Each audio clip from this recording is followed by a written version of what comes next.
millionnaire déguisé, implore pour un emploi, mais elle a commencé à pleurer parce que, si cette histoire vous intéresse, n'oubliez pas de vous abonner à notre chaîne et dites-nous de quelle ville vous nous regardez. Nous continuons. Le soleil de l'après-midi dorait les gratte-ciel de Paris lorsque François Dubois observa la ville du haut de son triplex sur l'avenue des Champs-Élysées.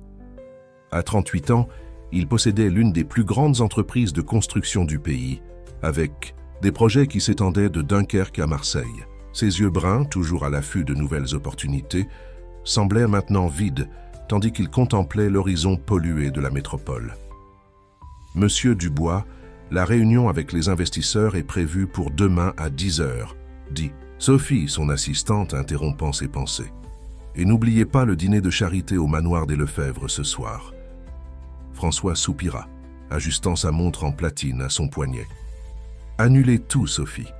Je vais prendre quelques semaines. À de congé. L'assistante le regarda perplexe. En 15 ans de travail pour François, elle ne l'avait jamais entendu parler de vacances. Mais monsieur, le projet du centre commercial à Neuilly-sur-Seine, Philippe peut s'en occuper, l'interrompit François, faisant référence à son vice-président. J'ai besoin de temps pour retrouver quelque chose que j'ai perdu. Après le départ de Sophie, François ouvrit le tiroir de son bureau et prit la seule photo qu'il y gardait. Lui, adolescent, avec ses parents, devant la petite épicerie familiale dans le quartier du Marais. L'entreprise avait fait faillite il y a 20 ans quand un grand supermarché avait ouvert dans la même rue. Son père, Robert, ne s'était jamais remis du coup, et sa mère, Élise, avait travaillé comme femme de ménage jusqu'à la fin pour subvenir aux besoins de la famille. « Que diriez-vous de moi maintenant ?» murmura-t-il à la photographie. Ces dernières semaines, une inquiétude croissante le consumait. L'empire qu'il avait construit, les voitures de luxe, les dîners dans des restaurants étoilés, les voyages en première classe, rien de... Tout cela ne comblait le vide qui s'était installé dans sa poitrine. Chaque affaire réussie ne faisait qu'amplifier la sensation que quelque chose d'essentiel lui échappait. Le lendemain matin, après une nuit d'insomnie, François prit une décision. Il entra dans une boutique populaire du centre-ville et acheta des vêtements simples, jeans, t-shirt, une veste usée et une paire de baskets ordinaires. Dans un salon de coiffure du coin, il demanda à se faire couper les cheveux très courts et à laisser sa barbe pousser. En se regardant dans le miroir, il reconnut à peine l'homme qui lui rendait son regard. « Où allez-vous, patron ?» demanda le chauffeur quand François monta dans la voiture. « Déposez-moi au marché central et prenez la semaine, Marcel. Je vais me débrouiller seul pendant un moment. » Le plan était simple et en même temps effrayant. Expérimenter la vie loin des privilèges, redécouvrir la ville comme un homme ordinaire, comprendre ce qui le motivait au-delà de l'argent. Il n'en parla à personne, pas même à Philippe, son ami le plus proche. Il laissa simplement des instructions pour les urgences et disparut. Durant les premiers jours, il erra dans le centre de Paris, observant la lutte quotidienne des gens. Il dormit dans une pension modeste à Saint-Germain-des-Prés, mangea dans des restaurants populaires, prit le bus et le métro. Chaque jour, il se sentait plus éloigné de l'homme d'affaires qui faisait la une des magazines économiques. C'est un mardi matin, alors qu'il marchait dans Montmartre, que François vit l'enseigne « Doux souvenirs, pâtisserie artisanale ». Le petit établissement, coincé entre une boutique de vêtements à la mode et un café gourmand, présentait en vitrine des gâteaux et des douceurs qui lui rappelèrent son enfance. Impulsivement, il entra. L'intérieur était accueillant, avec des tables en bois rustique, des chaises colorées et des murs décorés de vieilles photos de Paris. Derrière le comptoir, une femme d'environ 35 ans arrangeait un plateau de truffes au chocolat.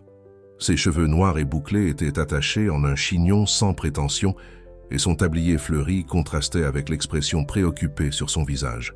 « Bonjour », salua François, s'asseyant à l'une des tables vides.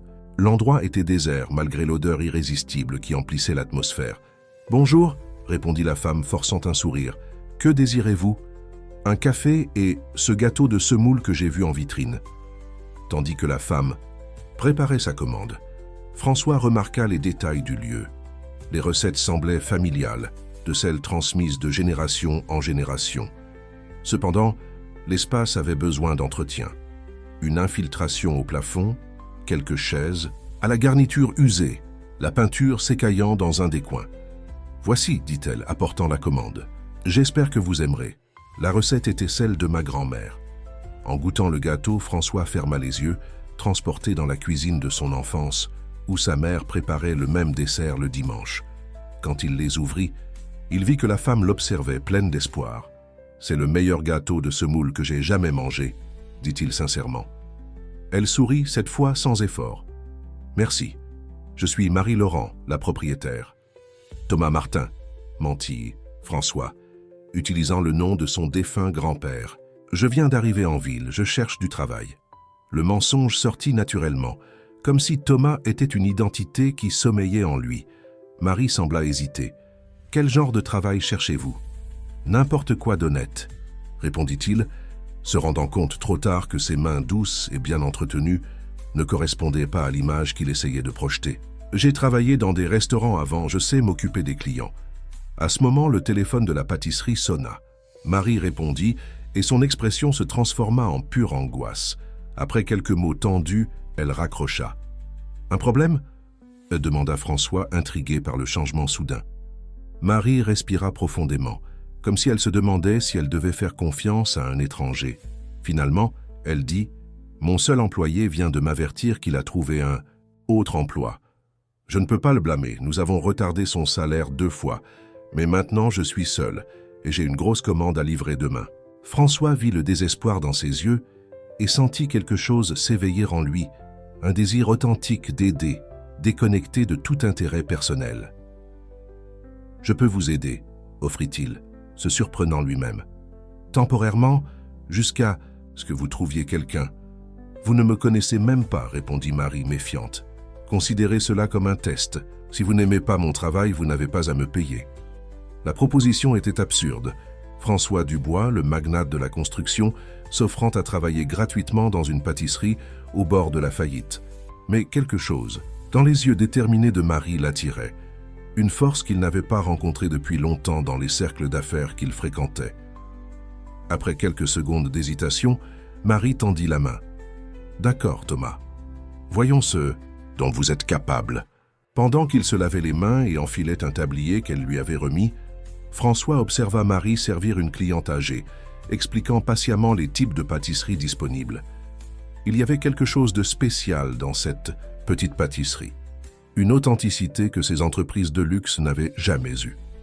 La porte de la pâtisserie s'ouvrit à nouveau et un homme en costume entra. En le voyant, Marie pâlit. « Monsieur Moreau, je ne m'attendais pas à vous voir aujourd'hui. Je viens simplement vous rappeler notre accord, Marie. J'ai un client intéressé par l'emplacement.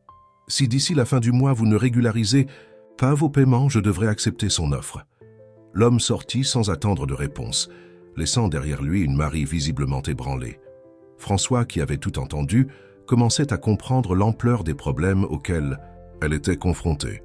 Et pour la première fois depuis des années, il sentit qu'il était exactement là où il devait être. Le premier jour de François, en tant que Thomas à la pâtisserie Doux Souvenir, fut une plongée en eaux inconnues. Marie lui remit une liste de tâches, servir les clients, nettoyer les tables, faire la vaisselle et surtout aider avec la grosse commande pour le lendemain.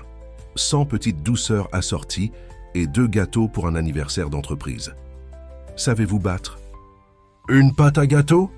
demanda Marie, lui tendant un tablier propre mais visiblement usé. « En théorie, » répondit François, se souvenant des rares fois où il avait observé sa mère dans la cuisine. Marie haussa les sourcils, mais n'avait d'autre choix que de faire confiance aux nouveaux venus.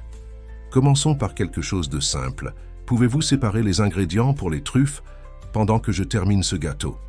Les heures suivantes furent une révélation. Les mains qui signaient habituellement des contrats de millions d'euros remuaient maintenant des casseroles, de caramel et emballaient des truffes. Chaque petite tâche exigeait une concentration qu'il n'avait pas besoin d'employer dans les réunions d'affaires. À la fin de la journée, il était épuisé, avec des douleurs dans des muscles dont il ignorait l'existence, mais étrangement satisfait. « Vous vous en êtes mieux sorti que je ne l'espérais », admit Marie, alors qu'ils fermèrent la boutique. « Pour quelqu'un qui ne connaît que la théorie. » François sourit, ressentant une satisfaction qu'il n'avait pas éprouvée depuis des années. « J'apprends vite. » « Nous devons tout livrer demain, à 9 h, au bureau du cabinet. Rousseau, sur les Champs-Élysées, expliqua-t-elle. « C'est un client important. Si nous faisons bonne impression, ils pourraient devenir des clients réguliers. François se figea en entendant le nom. Le cabinet Rousseau représentait son entreprise. Le risque d'être reconnu était réel, mais il ne pouvait pas abandonner Marie maintenant. « Je serai là à 6 heures pour aider aux derniers préparatifs », promit-il. Cette nuit-là, au lieu de retourner à la pension de Saint-Germain-des-Prés, François marcha sans but dans les rues du quartier, pensant à Marie.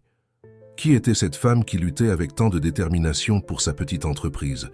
Et qui était ce Moreau qui la pressait? Ces questions l'intriguaient plus que n'importe quelle négociation d'entreprise récente. Le lendemain, il arriva à la pâtisserie avant même Marie.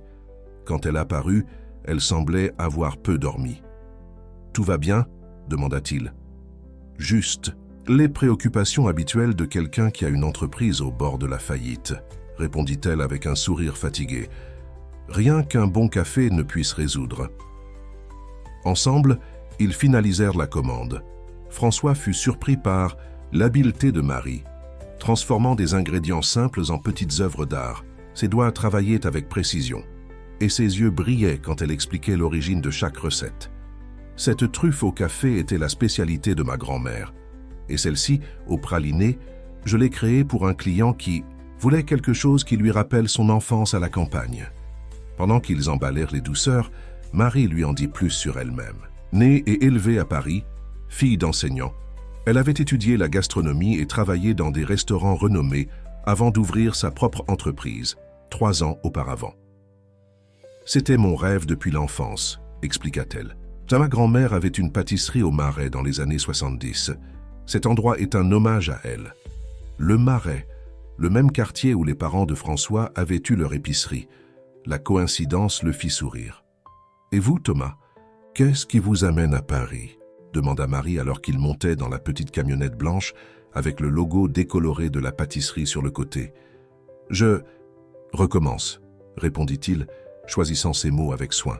« J'avais besoin d'un changement. »« Bienvenue au club des recommencements », sourit-elle, démarrant le véhicule qui fit un bruit inquiétant. « Cette camionnette aussi implore un nouveau départ, mais elle devra attendre que j'aie l'argent pour une réparation décente. » La livraison au cabinet Rousseau fut un test pour les nerfs de François. Pendant qu'il aidait à installer la table, de dessert dans la salle de réunion, il gardait sa casquette baissée et évitait de regarder directement les employés. Heureusement, personne ne prêta beaucoup d'attention à l'assistant de la pâtissière. « C'est magnifique », commenta la secrétaire qui les avait reçus. « La directrice va adorer. » De retour à la pâtisserie, Marie semblait plus légère. Mission accomplie. Maintenant, nous devons nous concentrer sur les commandes du week-end. Au cours des jours suivants, François en apprit davantage sur l'entreprise. La pâtisserie ouvrait du mardi au dimanche, offrant petit déjeuner et goûter, en plus d'accepter des commandes pour des événements. Le flux de clients était irrégulier. Certains jours, l'endroit était presque vide. D'autres jours, il pouvait à peine faire face à l'affluence. « Le problème n'est pas la qualité », expliqua Marie pendant qu'il nettoyait le comptoir après la fermeture. « C'est la concurrence. 3 chaînes de café ont ouvert dans un rayon de 2. Pâté de maison ces derniers mois. Je ne peux pas rivaliser avec leur marketing. Mais aucun d'eux n'a vos truffes, observa François.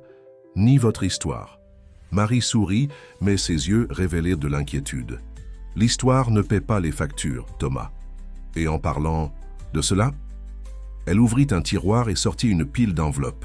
Factures d'électricité, d'eau, fournisseurs, impôts en retard et pire encore, des notifications de la banque concernant le prêt qu'elle avait contracté pour ouvrir l'entreprise. Chaque mois, c'est la même lutte, soupira-t-elle. Je paie le plus urgent et je repousse le reste au mois suivant. Moreau est mon propriétaire et il perd déjà patience avec les retards de loyer. Il a un client qui veut ouvrir une boutique de vêtements importés ici. François ressentit une pointe de culpabilité. En tant qu'homme d'affaires, combien de fois avait-il acheté de petites entreprises simplement pour les transformer en entreprises plus lucratives, sans penser aux histoires et aux rêves qu'il détruisait? « Avez-vous pensé à moderniser un peu ?» suggéra-t-il prudemment. « Peut-être un site web pour les commandes en ligne ou des partenariats avec des entreprises pour fournir des pauses café. » Marie leva les yeux des factures. « Bien sûr que j'y ai pensé. Mais je n'ai pas d'argent pour investir là-dedans maintenant. J'arrive à peine à garder les portes ouvertes. » Je pourrais aider, offrit François. J'ai une certaine expérience en marketing digital. Et d'où vient cette expérience, Thomas? Je pensais que vous travailliez dans des restaurants. La question le prit au dépourvu. Marie était plus observatrice qu'il ne l'imaginait. J'ai suivi quelques cours en ligne, improvisa-t-il, et j'ai beaucoup appris en observant les erreurs. Et les réussites du dernier endroit où j'ai travaillé. Elle l'étudia un moment, comme si elle essayait de voir au-delà de la façade qu'il avait construite. Il y a quelque chose en vous qui ne colle pas, dit-elle finalement. Vos mains sont trop douces pour quelqu'un qui dit avoir travaillé dans des cuisines. Votre vocabulaire n'est pas celui de quelqu'un sans éducation, et parfois vous regardez les choses comme si vous calculiez leur valeur. François sentit son cœur s'accélérer. Était-il découvert? Nous avons tous nos secrets, répondit-il, essayant de paraître décontracté. Mais je suis ici maintenant, voulant aider. N'est-ce pas ce qui compte? Avant que Marie puissa répondre, la porte de la pâtisserie s'ouvrit malgré la pancarte fermée accrochée à la poignée. Un homme d'environ 60 ans entra, accompagné d'une jeune femme habillée avec des vêtements de marque. « Monsieur Moreau », Marie se leva, tendue. « Nous sommes fermés pour aujourd'hui. »« Je ne viens pas en tant que client, Marie. Je viens en tant que propriétaire, » répondit-il froidement. « Voici Isabelle Moreau de la boutique Moreau. Elle est intéressée par l'espace. » La jeune femme regarda autour d'elle avec dédain, comme si elle évaluait une cabane et non une entreprise en activité. « Il faudra une rénovation complète, papa, » dit-elle à Moreau. « Mais l'emplacement est parfait pour ma nouvelle boutique. » François observa la scène, sentant l'indignation monter. Ce genre de personnes, il les connaissait bien. Elles fréquentaient ces événements de bienfaisance, feignant la charité tout en planifiant de nouveaux investissements. « Excusez-moi, » interrompit-il à la surprise de tous. « La pâtisserie est fermée, comme l'indique la pancarte. Et sauf erreur, Madame Laurent a un contrat de location valide. » Moreau l'évalua d'un regard supérieur. « Et qui seriez-vous ?»« Thomas Martin, nouvel employé, » répondit-il, soutenant le regard de l'homme, et assez familier avec les lois de location commerciale. Marie le regarda surprise par son intervention. Moreau parut momentanément déconcerté. « Eh bien, Monsieur Martin, je vous suggère de mieux vous informer. Le contrat comporte des clauses sur les défauts de paiement qui permettent la résiliation avec un préavis de 30 jours. Préavis qui a déjà été donné il y a 2 semaines. « J'ai juste besoin de plus de temps, » intervint Marie. « J'ai de nouvelles commandes qui arrivent et... »« Le temps, c'est de l'argent, ma chère, » coupa Moreau. « Et vous avez eu assez de temps. À moins que vous ne puissiez payer les 3 mois de loyer en retard d'ici la fin du mois, nous commencerons à chercher de nouveaux locataires. » Après le départ de Moreau et de sa fille, un silence pesant s'installa dans la pâtisserie. Marie s'effondra sur une chaise, paraissant soudain petite et fragile. « Combien de temps avons-nous exactement ?» demanda François, son esprit calculant déjà les possibilités.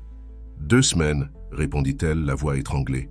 « J'ai besoin de 15 000 € pour couvrir les loyers en retard, sans compter les autres dettes. » François pourrait résoudre ce problème d'un coup de fil. Il pourrait acheter l'immeuble entier s'il le voulait, mais il savait que ce n'était pas ce dont Marie avait besoin. Elle voulait sauver son entreprise par son propre mérite, pas par charité. L'horloge de la pâtisserie indiquait presque minuit, mais François et Marie travaillaient encore. Une commande de dernière minute, 50 petits gâteaux pour un événement d'entreprise, devait être livrée le lendemain matin. Sous la lumière jaunâtre de la cuisine, il décorait les petits gâteaux avec une précision méticuleuse. « Vous ne m'avez jamais dit pourquoi vous avez choisi le nom Doux Souvenir, » commenta François, essayant de distraire Marie des préoccupations qui la consumaient clairement depuis la visite de Moreau. Elle sourit, pour la première fois cette nuit-là. Ma grand-mère Joséphine disait que chaque dessert porte un souvenir. Le gâteau de semoule qui rappelle les dimanches à la campagne, la truffe au chocolat qui marque les anniversaires d'enfance, le flan qui rassemblait la famille lors des déjeuners du dimanche. Ses doigts continuaient à travailler pendant qu'elle parlait. Quand les gens goûtent quelque chose qui les fait revenir dans le temps, même pour quelques secondes, nous créons un lien qui va au-delà de la saveur. François pensa à la façon dont le premier gâteau qu'il avait goûté là l'avait transporté dans la cuisine de sa mère. C'était exactement ce qui rendait l'endroit spécial. Ce n'était pas seulement une pâtisserie, mais un portail vers des souvenirs affectifs. Votre grand-mère semblait être une femme sage. Elle l'était, répondit Marie, et ses yeux brillèrent de larmes contenues. C'est elle qui m'a tout appris sur la pâtisserie.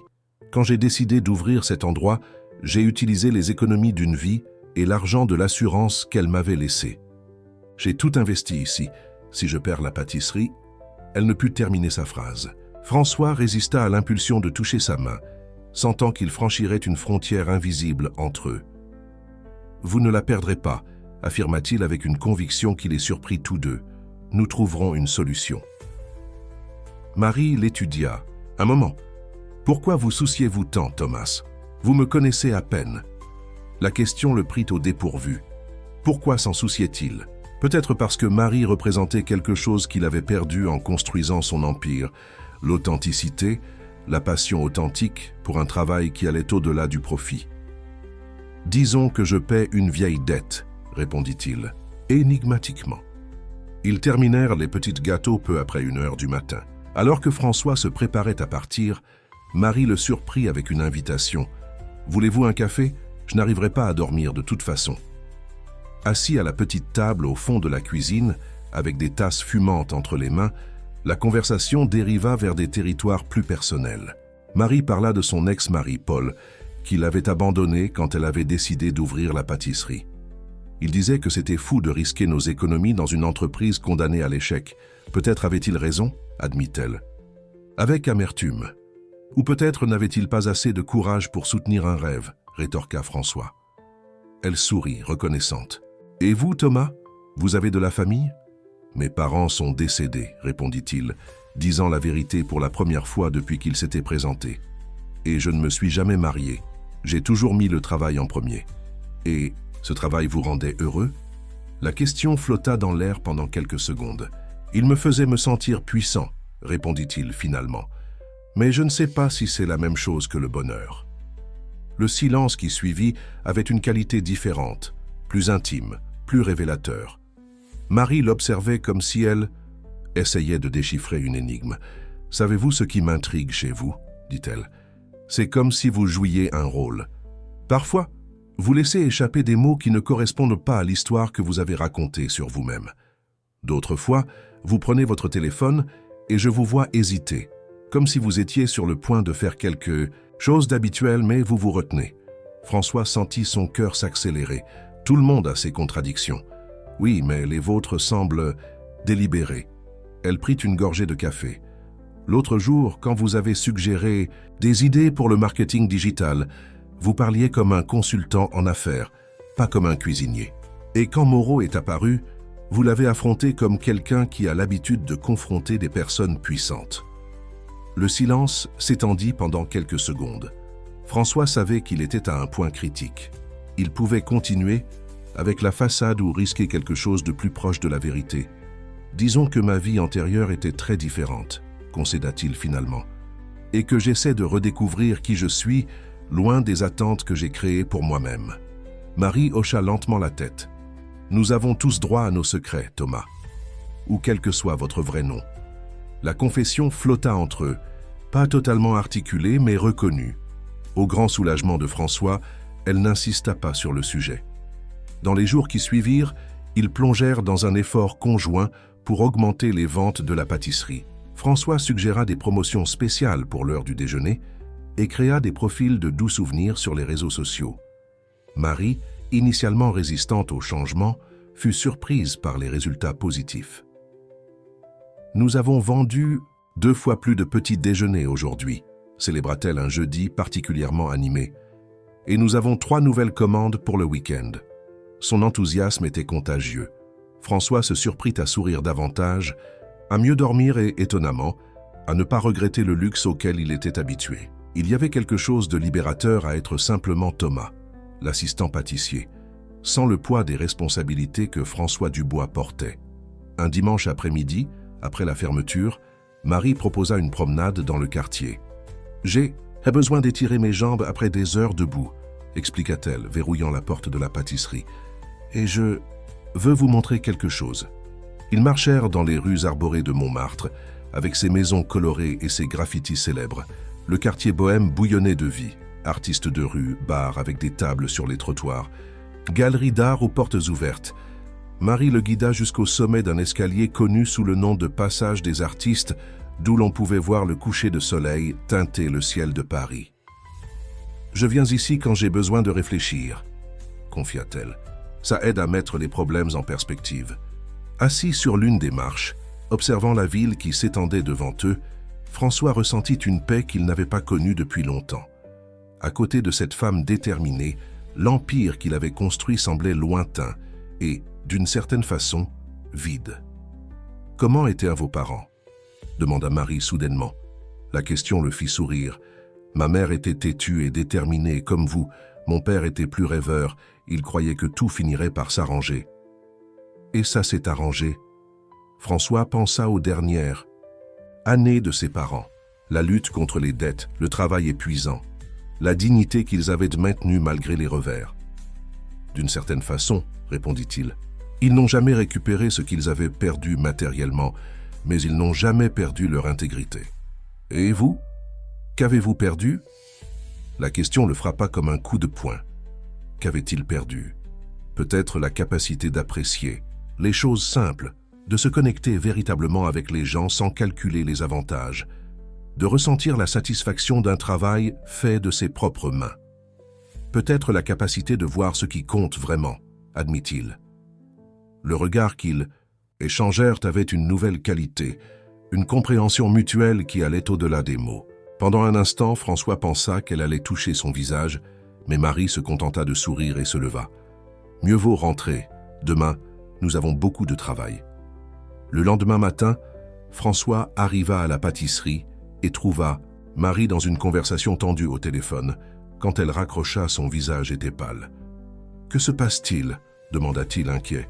« La machine de réfrigération est tombée en panne, » répondit-elle, la voix tremblante. « Nous devons la réparer d'ici demain, où tous les ingrédients frais vont se gâter. Combien coûte la réparation ? 3 000 € que je n'ai pas.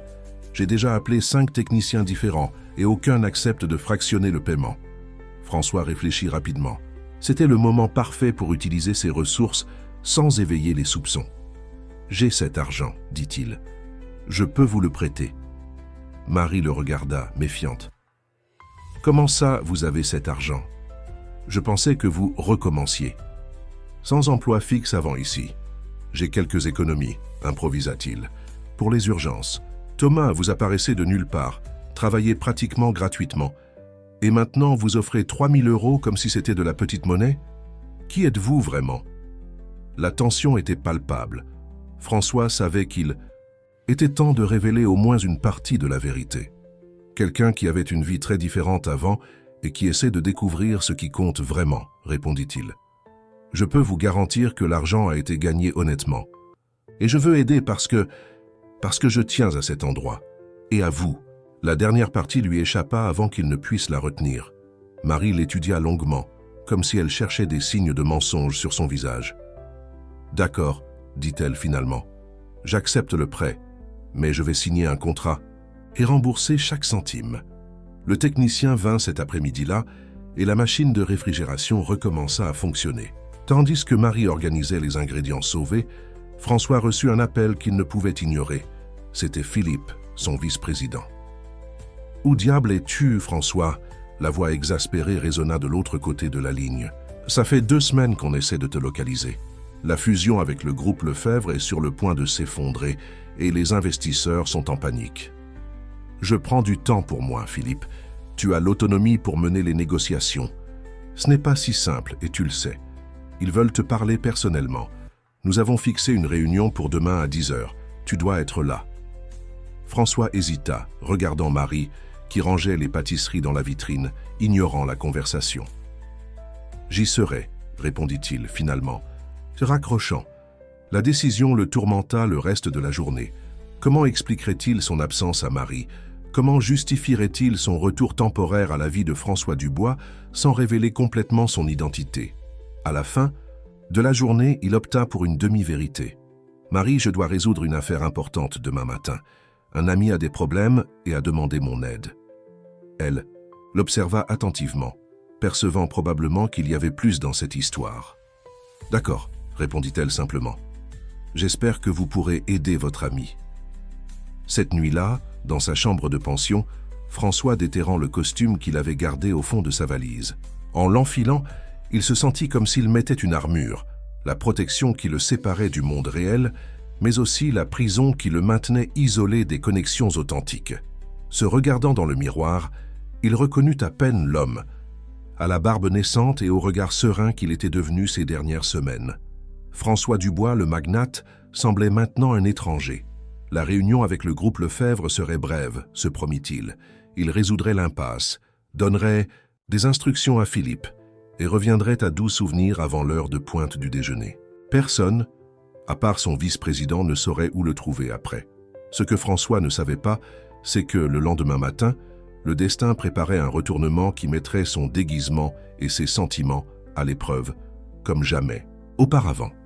Le retour de François Dubois au monde des affaires fut comme plongé dans des eaux familières, mais désormais étrangement froides. Son chauffeur Marcel l'attendait devant la pension à Saint-Germain-des-Prés, visiblement soulagé de retrouver son patron. « Monsieur Dubois, quel plaisir de vous voir !» s'exclama-t-il, ouvrant la porte de la Mercedes blindée. « Nous étions inquiets. » En entrant dans le véhicule luxueux, François ressentit un inconfort qui n'existait pas auparavant.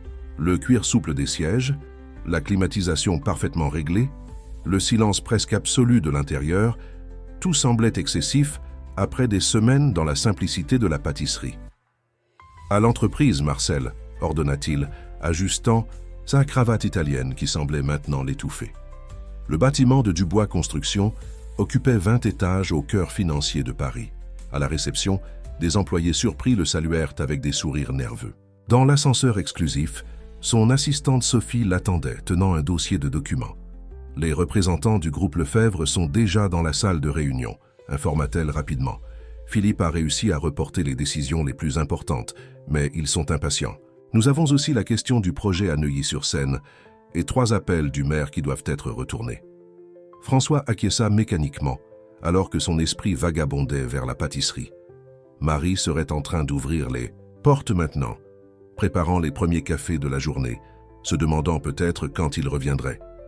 La salle de réunion était pleine quand il entra. Philippe vint immédiatement à sa rencontre, le soulagement inscrit sur son visage. « Bienvenue », murmura-t-il. « J'étais sur le point d'appeler la police. » François sourit sans humour. « Ce n'aurait pas été nécessaire. J'avais juste besoin de temps. » La réunion se déroula comme des centaines d'autres dans sa carrière. Ils discutèrent de termes contractuels, de projections financières, de stratégies de marché. François mena les négociations avec sa maestria habituelle, mais une partie de son esprit restait distante, dans la petite pâtisserie de Montmartre. « Alors, c'est décidé », conclut le représentant du groupe Lefebvre, un homme d'âge moyen, au regard calculateur. La fusion sera annoncée le mois prochain, après l'approbation finale du Conseil. Des poignées de main furent échangées, du champagne fut servi pour célébrer l'accord de plusieurs milliards. François participa au rituel d'entreprise automatiquement, tout en vérifiant l'heure. 10h40. S'il partait maintenant, il arriverait à la pâtisserie avant le rush du déjeuner. Philippe l'intercepta avant qu'il ne puisse s'échapper. « Nous devons parler, » dit-il, le guidant vers son bureau privé. « Que se passe-t-il, François ? Tu disparais pendant des semaines. Tu reviens comme si rien ne s'était passé et maintenant tu sembles anxieux de repartir. » François soupira, regardant par la fenêtre panoramique qui offrait une vue privilégiée de la ville. Là-bas, des millions de personnes luttaient quotidiennement pour leur survie, comme Marie. « Je traverse une réévaluation, » répondit-il finalement. « J'avais besoin de m'éloigner pour comprendre certaines choses. »« Tu as rencontré quelqu'un ?» demanda Philippe, connaissant son ami depuis assez longtemps pour lire entre les lignes. « Ce n'est pas si simple. »« Ça ne l'est jamais, » Philippe sourit. « Écoute, je ne sais pas ce qui ou qui te fait repenser ta vie, mais essaie de ne pas disparaître complètement. L'entreprise a besoin de toi. »« En a-t-elle vraiment besoin ?» questionna François. « Tu as tout parfaitement géré en mon absence. »« Parce que je savais que tu reviendrais, » rétorqua Philippe. « Ta présence, même à distance, donne de la sécurité à tout le monde. » La conversation fut interrompue par Sophie qui entra précipitamment dans le bureau. « Monsieur Dubois, excusez l'interruption, mais j'ai pensé que vous aimeriez savoir. Je viens de recevoir un appel au sujet d'une petite entreprise à Montmartre qui est sur le point de fermer. Le propriétaire de l'immeuble, Moreau, nous a offert l'emplacement avant de le mettre sur le marché. Le cœur de François se glaça. Quel genre d'entreprise? Une pâtisserie apparemment. D'où quelque chose. L'emplacement a du potentiel pour un café concept de notre chaîne d'entreprises gastronomiques. Philippe remarqua le changement dans l'expression de son ami. « Tu connais l'endroit » François ignora la question. « Dites à Moreau que nous ne sommes pas intéressés, » ordonna-t-il à Sophie. « Mais monsieur, l'emplacement est excellent et le prix est en dessous du marché. Notre équipe d'expansion. » « Nous ne sommes pas intéressés, » répéta François avec une fermeté qui n'admettait pas de contestation. Après le départ de Sophie, Philippe le regarda avec curiosité. « Tu vas me dire ce qui se passe? Depuis quand refuses-tu une bonne affaire sans même la considérer ?»« C'est compliqué, » répondit François, prenant sa veste. « Je dois y aller. »« Vers cette fameuse pâtisserie ?» risqua Philippe. François hésita à la porte. « Occupe-toi de tout pendant quelques jours de plus. Je promets que j'expliquerai tout bientôt. » Sur le chemin du retour vers Montmartre, il demanda à Marcel de le laisser à quelques pâtés de maison de la pâtisserie. Il échangea son costume contre des vêtements simples qu'il gardait dans la voiture et marcha le reste du parcours, essayant d'organiser ses pensées. Que faisait-il? Vivait-il un fantasme temporaire pendant que son empire d'entreprise continuait sans lui? Ou trouvait-il enfin quelque chose d'authentique après des années de relations calculées et stratégiques? 5. En tournant au coin de la pâtisserie, il s'arrêta brusquement. Une petite foule s'agglutinait devant l'établissement. À travers la vitrine, il pouvait voir Marie servant des clients avec un sourire radieux, courant d'un côté à l'autre. Il entra discrètement et se positionna à la fin de la file. Quand il arriva finalement au comptoir, Marie le regarda avec surprise et soulagement. « Thomas, je pensais que vous ne reviendriez pas aujourd'hui. »« J'ai résolu les problèmes plus tôt que prévu, » répondit-il, se sentant coupable de la demi-vérité. « Que s'est-il passé ici? Je n'ai jamais vu l'endroit aussi plein. » Le sourire de Marie s'élargit. « Une blogueuse célèbre est venue prendre son petit déjeuner ce matin et a posté sur nos pâtisseries sur les réseaux sociaux. Depuis, nous n'avons pas arrêté. »« C'est merveilleux !» s'exclama François, sincèrement heureux pour elle. « J'ai besoin d'aide urgente, » avoua Marie. « Pouvez-vous commencer maintenant ?» Sans hésiter, François enfila le tablier et plongea dans le travail. Au cours des heures suivantes, ils servirent des cafés, vendirent des pâtisseries et prirent des commandes. L'énergie du lieu avait complètement changé. Là où il y avait auparavant de l'inquiétude et de la rareté, pulsait maintenant l'espoir. À la fin de la journée, épuisés mais satisfaits, ils comptèrent la caisse. Meilleure journée. « Depuis l'ouverture, » déclara Marie, les yeux brillants. « Si ça continue comme ça, je peux commencer à payer les dettes. »« Y compris mon prêt ?» plaisanta François. « Vous serez le premier sur la liste, » promit-elle, touchant légèrement son bras. Le contact, bien que bref, envoya un courant électrique dans le corps de François. Il y avait une intimité croissante entre eux, une connexion qui allait au-delà de la relation employeur-employé. « Marie », commença-t-il, sentant qu'il devait révéler quelque chose de sa véritable identité. « Il y a des choses sur moi que vous devriez savoir. » Elle le regarda avec curiosité. « Comme votre vrai nom. » Avant qu'il ne puisse répondre, la porte de la pâtisserie s'ouvrit. Moreau entra, accompagné d'un homme que François reconnut immédiatement. Laurent Veloso, directeur d'expansion de Dubois Construction. La panique l'envahit. Il se retourna rapidement, feignant d'organiser les tasses. Mais c'était trop. Tard. « Monsieur Dubois ?» La voix surprise de Veloso coupa l'air. « Que faites-vous ici ?»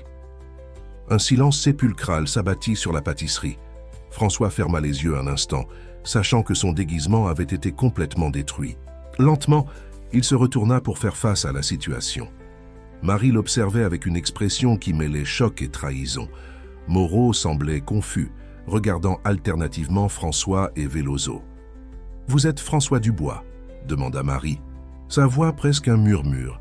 « Le propriétaire de Dubois Construction ?»« Marie, je peux expliquer ?» commença-t-il, faisant un pas vers elle.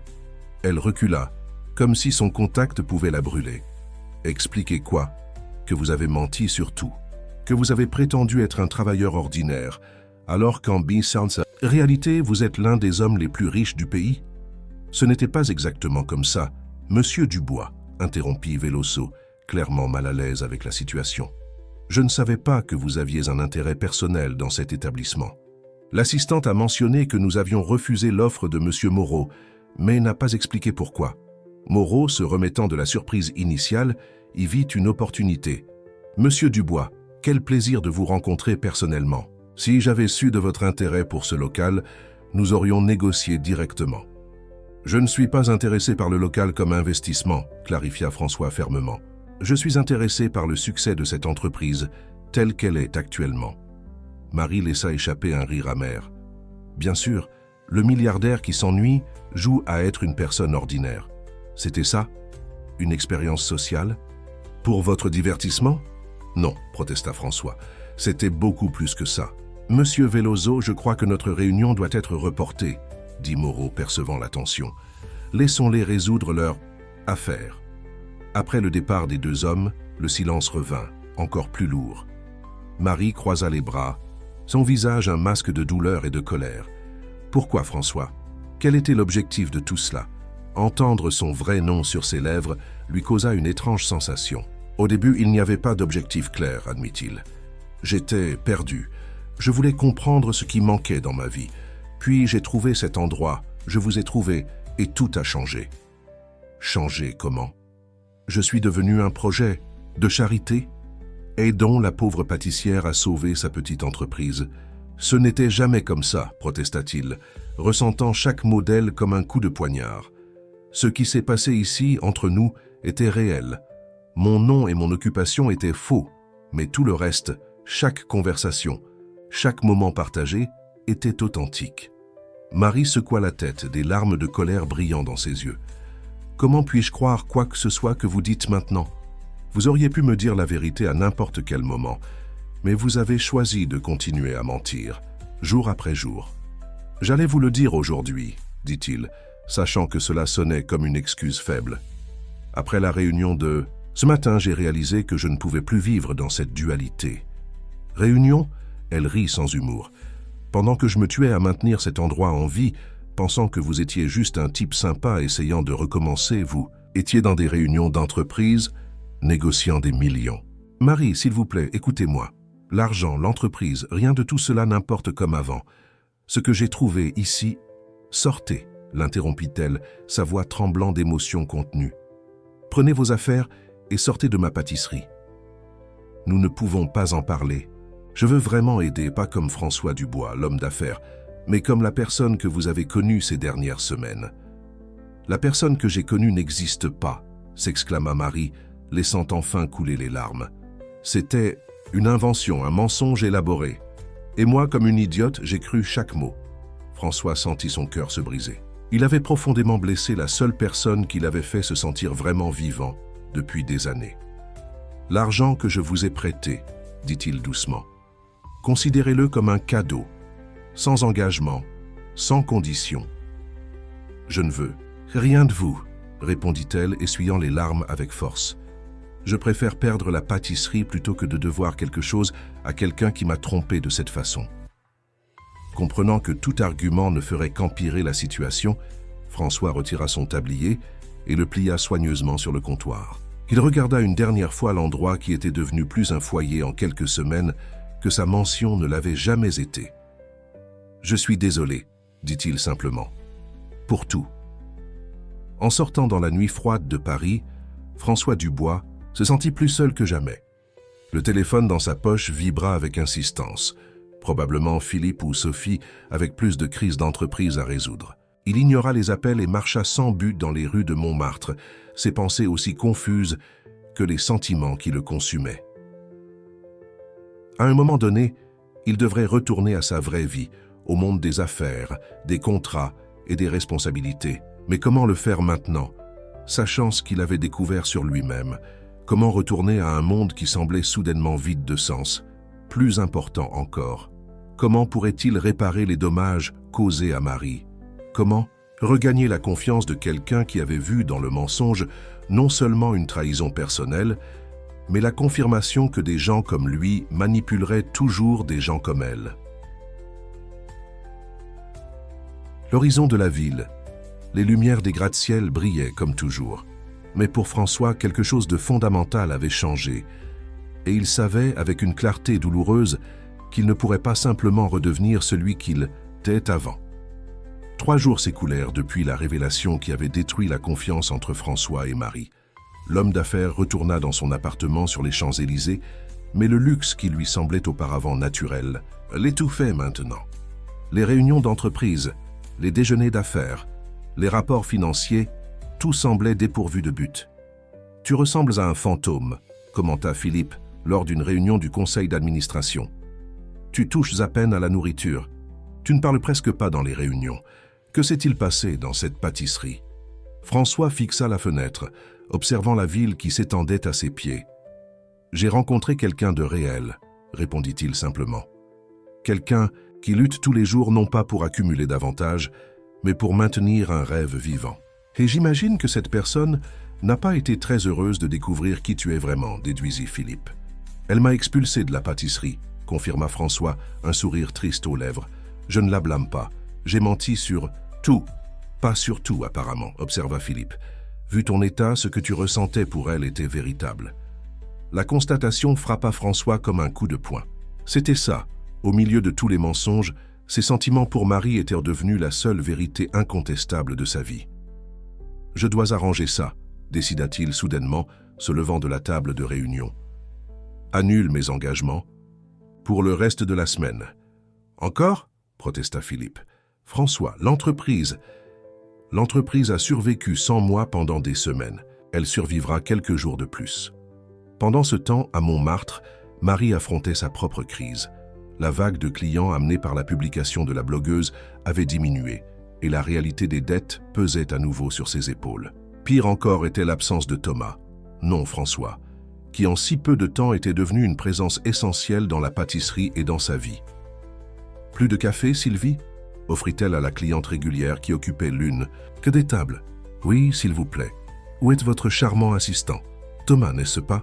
Marie sentit une douleur dans sa poitrine. « Il ne travaille plus ici. » « Quel dommage. Vous formiez une si bonne équipe. » Après la fermeture, Marie s'autorisa à s'asseoir seule dans la pâtisserie vide. Les mots de la cliente résonnaient dans son esprit. Ils avaient effectivement formé une équipe spéciale. La présence de François, son enthousiasme, ses idées, son soutien constant, avaient apporté une nouvelle vie à l'endroit.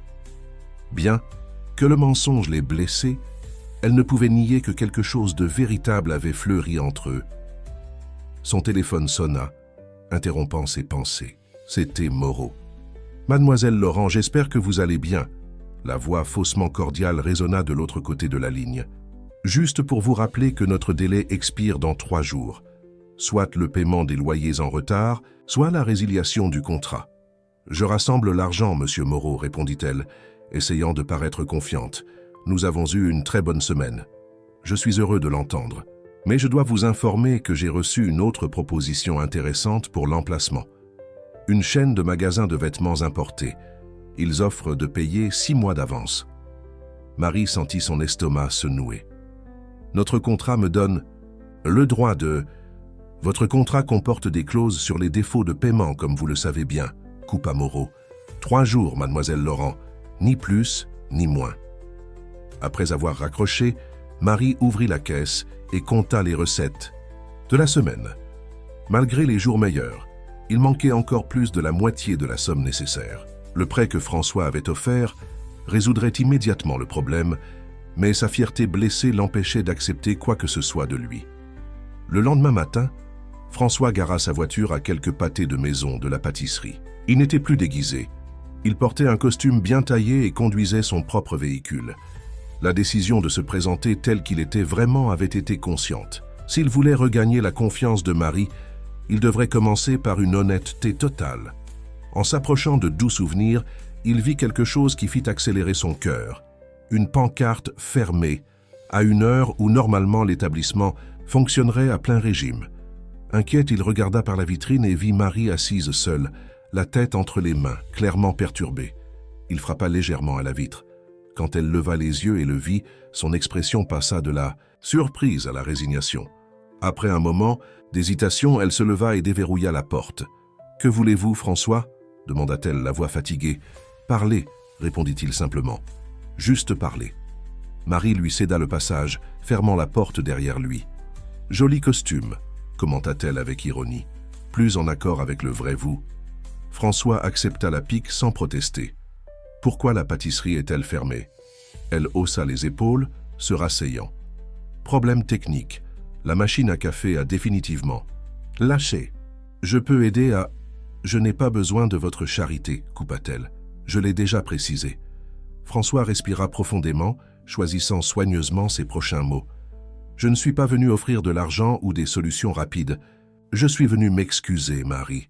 Pour la tromperie, pour le mensonge, pour ne pas vous avoir fait confiance dès le début. Pourquoi devrais-je vous croire maintenant? Questionna-t-elle, croisant les bras défensivement. Je n'ai aucun moyen de prouver que je suis à nouveau digne de votre confiance, admit-il. Je peux seulement dire que les semaines que j'ai passées ici ont été les plus vraies de ma vie depuis des années. Thomas Martin était peut-être une invention, mais à ce que j'ai ressenti, ce que je ressens, pour vous et pour cet endroit est absolument réel. Quelque chose dans la sincérité crue de ses paroles sembla toucher Marie. Sa posture s'adoucit légèrement. Pourquoi avez-vous fait cela, François? Pourquoi un homme qui a tout choisirait-il de prétendre être quelqu'un qui n'a rien? Enfin, question le fit réfléchir. Parce que j'ai réalisé que j'avais tout et en même temps, rien de ce qui importait vraiment, répondit-il finalement. Mes parents avaient une petite entreprise, comme vous. Quand elle a fait faillite, j'ai vu combien le système peut être cruel avec les petits entrepreneurs. Ironiquement, j'ai fini par devenir une partie de ce même système. Et vous avez décidé de jouer aux pauvres par remords. Non, François secoua la tête. C'était plus égoïste que ça. Je voulais trouver quelque chose qui me fasse me sentir vivant à nouveau. Et j'ai trouvé ici en vous aidant, en faisant quelque chose avec un véritable objectif. Le silence qui suivit avait une qualité différente, moins hostile. Marie l'étudiait comme si elle essayait de voir au-delà de la façade de l'homme, à d'affaires accomplies, cherchant des traces de l'homme qu'elle avait connu ces dernières semaines. La machine à café n'est pas en panne, n'est-ce pas? Devina François doucement. Marie soupira, la résistance cédant finalement. Moreau a appelé hier. J'ai 3 jours pour tout payer ou je perds la pâtisserie. Ça ne sert à rien d'ouvrir aujourd'hui. Je n'ai aucun moyen de réunir la somme nécessaire à temps. Quelle est la situation exacte? Au-delà du loyer en retard? Fournisseur, impôts, le versement du prêt bancaire, énuméra-t-elle, se frottant les yeux fatigués. Environ 20 000 € au total. François acquiesça pensif. Et si je vous proposais un partenariat? Marie le regarda avec méfiance. Quel genre de partenariat? Je ne parle pas d'acheter la pâtisserie ou de la transformer en une autre filiale d'une chaîne quelconque, clarifia-t-il rapidement. Je parle d'un investissement qui maintient l'essence du lieu, avec vous aux commandes, en échange d'une participation minoritaire. Pourquoi? D'où souvenir dégage à peine un profit. Quel intérêt le grand François Dubois aurait-il là-dedans? Il sourit, reconnaissant la question légitime. Depuis des années, je pense à créer une fondation pour soutenir les petites entreprises. Des lieux comme celui-ci, avec une âme et une histoire, qui préservent l'identité des quartiers, mais luttent pour survivre sur le marché actuel. D'où souvenir serait le projet pilote. Marie réfléchit un moment. Et que se passerait-il? Exactement.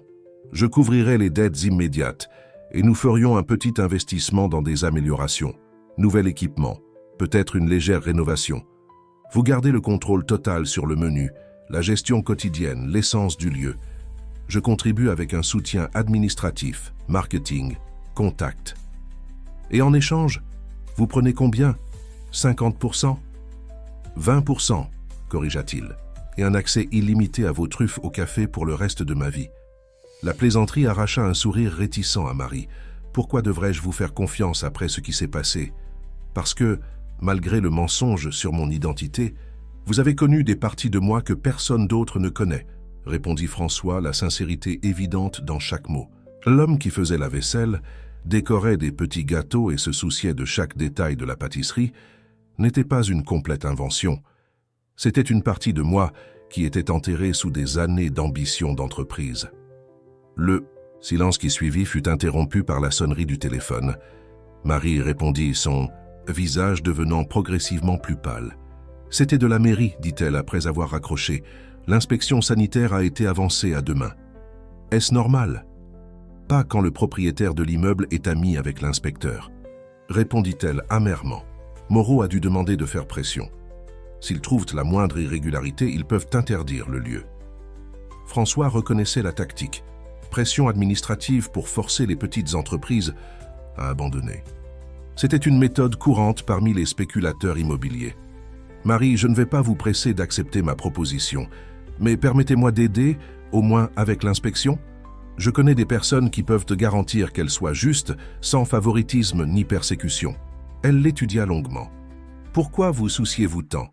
Parce que vous m'avez fait me rappeler ce que signifie se battre pour quelque chose qu'on aime, répondit-il simplement. Et parce que, ces dernières semaines, j'ai découvert que j'aime beaucoup plus être Thomas Martin, assistant pâtissier, que François Dubois, magnate de la construction. Un petit sourire apparut sur les lèvres de Marie. Thomas faisait des truffes terribles. Mais il s'efforçait beaucoup, rétorqua-t-il, souriante aussi. Le moment de légèreté brisa une partie de la tension. Marie respira profondément, comme quelqu'un qui prend une décision difficile. D'accord, vous pouvez aider avec l'inspection. Quant au partenariat, je dois réfléchir. Je ne veux pas prendre de décision précipitée, surtout maintenant. Juste, acquiesça François. En attendant, que pensez-vous de réparer cette machine à café et d'ouvrir la pâtisserie? Les clients doivent manquer vos pâtisseries. La machine est vraiment en panne, admit Marie. Ce n'était pas juste une excuse. Vous avez de la chance que je connaisse quelqu'un qui répare les machines, plaisanta-t-il, enlevant sa veste et retroussant les manches de sa chemise. Dans les heures qui suivirent, ils travaillèrent côte à côte, comme les jours précédents, lui réparant la machine à café, tandis qu'elle préparait la pâte pour les gâteaux du jour. La familiarité des gestes, le rythme de la pâtisserie reprenant vie, créa une atmosphère de trêve entre eux. Quand les premiers clients commencèrent à arriver, François enfila un tablier propre et prit sa position derrière le comptoir, sans aucun signe de l'exécutif puissant qu'il était à l'extérieur. À la surprise de Marie, il semblait plus à l'aise dans ce rôle que dans le costume élégant avec lequel il était arrivé. « Puis-je vous demander quelque chose ?» dit-elle pendant un moment de calme. « Aviez-vous vraiment besoin d'un emploi? Quand vous êtes apparu ici, ou était-ce toute une grande mise en scène ?» François considéra la question. « J'avais besoin de quelque chose que l'argent ne pouvait pas acheter. Un but, une connexion réelle, la sensation de construire quelque chose de ses propres mains. Alors oui, j'avais besoin de cet emploi, plus que vous ne l'imaginez. » Marie acquiesça, comme si elle comprenait enfin quelque chose de fondamental à son sujet. À la fin de la journée, avec la pâtisserie fermée et le nettoyage terminé, ils s'assirent à la même table où, des semaines plus tôt, ils avaient partagé café et histoire. « J'ai une contre-proposition, » annonça Marie soudainement. « À propos du partenariat. » François haussa les sourcils, surpris par le changement. « Je vous écoute. » « J'accepte l'investissement et l'aide administrative, mais je ne veux pas que ce soit juste une transaction financière. Je veux que vous travailliez ici, au moins 2 fois par semaine. Pas comme propriétaire, mais comme Thomas, l'assistant. La proposition le prit au dépourvu. « Vous voulez que je continue à travailler à la pâtisserie, même en sachant qui je suis ?»« Spécialement en sachant qui vous êtes, » affirma-t-elle. « Si c'est vraiment important pour vous, si ce n'est pas juste un caprice de riche qui s'ennuie, alors prouvez-le. Équilibrez vos 2 mondes au lieu de prétendre avoir abandonné l'un pour l'autre. » C'était un défi de taille. Le PDG de l'une des plus grandes entreprises de construction du pays, servant du café et faisant la vaisselle 2 fois par semaine. Mais étrangement, l'idée lui plaisait plus que n'importe quelle affaire de milliards qu'il avait jamais conclue. « Marché conclu, » accepta-t-il, tendant la main. « Mais j'ai aussi une condition. » « Laquelle ? » Que nous puissions utiliser Doux Souvenirs comme modèle pour d'autres projets similaires. Créer un réseau de soutien pour les petites entreprises traditionnelles qui sont avalées par les grandes sociétés. Une sorte d'incubateur pour préserver l'âme des quartiers. Les yeux de Marie brillèrent devant cette possibilité. Une véritable fondation, pas juste des paroles en l'air. Exactement, confirma-t-il, en commençant par un grand événement ici pour relancer la pâtisserie et présenter le projet au public. Lorsque leurs mains se touchèrent enfin pour sceller l'accord, tous deux sentirent que quelque chose de nouveau commençait, pas seulement pour la pâtisserie, mais pour eux-mêmes. La confiance, brisée par le mensonge, donnait les premiers signes de reconstruction. Thomas serait fier, plaisanta Marie. Thomas n'a jamais vraiment existé, rappela François. Elle sourit, serrant sa main plus fort. Peut-être qu'il y a plus de lui en vous que vous ne l'imaginez. La nouvelle que François Dubois, le milliardaire de la construction, était personnellement impliqué dans une petite pâtisserie à Montmartre, se répandit rapidement dans les cercles d'affaires de Paris. Philippe, son vice-président et ami de longue date, fut le premier à le confronter. « Alors c'est ça? Tu disparais pendant des semaines pour travailler comme pâtissier ?» demanda-t-il, incrédule, lorsque François expliqua enfin la situation. Ils étaient dans le bureau de Dubois Construction, la vue panoramique de la ville servant de toile de fond à une conversation qui pourrait changer le cours de l'entreprise. « Ce n'est pas si simple », répondit François, faisant tourner un stylo entre ses doigts. « J'ai commencé par impulsion, j'ai continué par curiosité et maintenant c'est quelque chose que je dois faire. » « À cause d'elle? De cette Marie ?» François sourit. « En partie, mais c'est plus que ça. Tu te souviens de mon père? De l'épicerie qu'il a perdue ?» Philippe acquiesça. Il connaissait bien l'histoire qui avait façonné la détermination implacable de François dans les affaires. Pendant des années, j'ai transformé cette défaite en carburant pour construire un empire. J'ai pensé que le succès effacerait le souvenir de l'échec, mais j'ai réalisé qu'en cours de route, je suis devenu une partie du même système qui a détruit le rêve de mon père. « Tu n'as rien détruit, » protesta Philippe. « Tu as créé des emplois, développé des quartiers entiers. Et combien de petites entreprises ont été englouties dans le processus? Combien de doux souvenirs ont fermé pour faire place à nos développements de luxe? » Le silence qui suivit était éloquent. Tous deux connaissèrent la réponse. « Qu'as-tu exactement l'intention de faire ?» demanda finalement Philippe. « Créer une fondation, » répondit François, les yeux brillants d'un enthousiasme renouvelé. « Un fonds de soutien aux petits entrepreneurs qui préservent l'identité culturelle des quartiers. La pâtisserie sera le projet pilote. Et tu vas vraiment y travailler? Servir du café et faire la vaisselle? 2 fois par semaine selon l'accord que j'ai passé avec Marie. » Philippe secoua la tête entre amusement et inquiétude. « Les actionnaires vont penser que tu es devenu fou. »« Probablement, » acquiesça François avec un sourire. « Mais j'ai besoin de ton soutien, Philippe. Je ne peux pas faire ça seul. » Son ami l'étudia longuement. « Tu es vraiment amoureux d'elle, n'est-ce pas ?» La question prit François au dépourvu. « Amoureux ?» Le mot semblait à la fois insuffisant et excessif pour décrire ce qu'il ressentait pour Marie. Ce n'était pas seulement de l'attirance ou de l'admiration, c'était une connexion qui l'avait réveillé d'une longue torpeur émotionnelle. « Je redécouvre qui je suis quand je suis avec elle, » répondit-il finalement. « Et j'aime davantage cette version de moi-même. » Philippe soupira se rendant. « D'accord, compte sur moi pour cette folie. Mais nous aurons besoin d'un plan structuré à présenter au conseil. » Pendant ce temps, à doux souvenir, Marie affrontait son propre ensemble de défis. L'inspection sanitaire, grâce à l'intervention discrète de François, s'était déroulée sans incident. Moreau, en découvrant qui était derrière le partenariat avec la pâtisserie, avait rapidement changé de ton, de créancier implacable à propriétaire attentionné. « Mademoiselle Laurent, » dit-il en apparaissant à la pâtisserie cet après-midi-là, « je suis venu personnellement vous informer que je suis disposé à renégocier notre contrat. Nous pouvons échelonner les montants en retard et même discuter d'un renouvellement anticipé. » Marie observa le changement avec un mélange de soulagement et de dédain. « Merci, monsieur Moreau, mais j'ai déjà résolu la situation financière. Et quant au contrat, mon avocat vous contactera pour discuter des termes. » La mention d'un avocat, courtoisie de François qui avait recommandé l'un des meilleurs spécialistes en droit commercial de la ville, fit visiblement reculer Moreau. Après son départ, Claire, la nouvelle employée embauchée pour aider les jours où François ne serait pas présent, s'approcha du comptoir. « N'est-ce pas le même homme qui est venu vous faire payer la semaine dernière ?»« Qu'est-ce qui a changé ?» Marie sourit. « Disons que les circonstances ont changé. »« À cause de votre petit ami riche ?» demanda directement Claire.